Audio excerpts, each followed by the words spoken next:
If you are ready for your final, this is how you're gonna set up. So you need a ruler, a compass, or something round to trace if you can't find a compass. Hey guys, I'm gonna need y'all to listen, please. Thank you. And a pencil. Now we're gonna do all our shading with just a regular HB pencil. I'm gonna ask y'all to hold your questions because I am recording right now, and then I'll come in and assist y'all in a minute. So the first thing on your final one is that you must have a circle to shade in as a sphere. That's the main thing, is that I wanna see that y'all can add value to a shape to create a form. I want the circle about 5 to 6 inches in diameter. If you have a compass, if you look on here, you can see that this is a radius mark. These measurings here are for radius. So this would be about a 3-inch radius. This would be about a 2-inch radius. This would be about a 2.5-inch radius. So this would get you a 5-inch circle. This would get you a 6-inch circle. Your pencil has to be pretty sharp to fit in there. I'm gonna put it a little bit lower than the center. So this will be the center of my circle, where the center of this thing is. And then I'm gonna put that in right below the 3-inch radius. And I'm gonna make that circle. Actually, I'm gonna lower that just a little bit more because I want my circle in front, so I want it kind of low on the page. So that's how you would use, and this is about, so this is pretty big, so the main object is going to be the sphere. Now, if you don't have a compass, a full roll of duct tape is very similar to size. It's just ever so slightly smaller. So if you have something like a full roll of duct tape, you can trace that in order to do that. Okay, so this is my main object. Now I need to decide what other 2 kinds of forms that I want, and they can be slightly hidden behind the sphere. That's allowed. So I think I'm gonna do a cube for one, or a rectangular prism. So I'm going to draw a square. I'm gonna let it hide behind my circle a little bit. So this is the bottom, and I'm making the bottom higher. The bottom of the square is going to be higher than the bottom of the circle because it's behind it.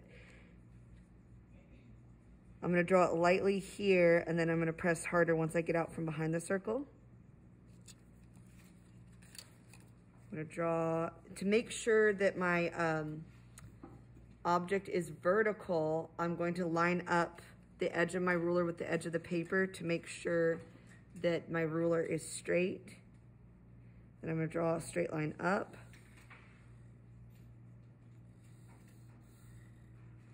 Then I'm gonna draw a straight line over. I'm gonna line up the edge of my ruler with the side of the page to make sure it's flat horizontal.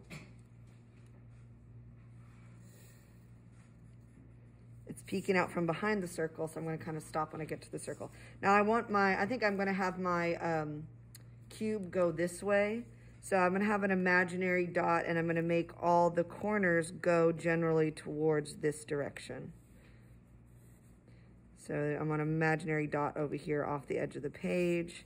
I'm gonna make this line kind of go in that same direction. So that corner is hidden behind the circle, so it would be from like right here. And then I would draw the line. And then this bottom line would go in this same angle and the direction towards that same imaginary dot that I have over here. Okay. Then I'm gonna connect it with a vertical line, yet again, making sure the edge of my ruler is lined up with the edge of my paper. So it's nice and straight and vertical. If I have a little bit of overlap, which I do right here, I can kind of go back and clean that up. The back of my rectangular prism, because that's what it is at this point, because it goes longer than it is wide. I'm going to make sure that this is very flat horizontal to draw that. Now, and then I'd go back and erase any extra lines, kind of clean that up.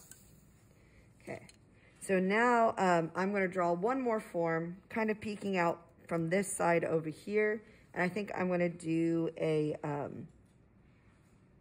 think I'm gonna do a cone. So the bottom of the cone is curved.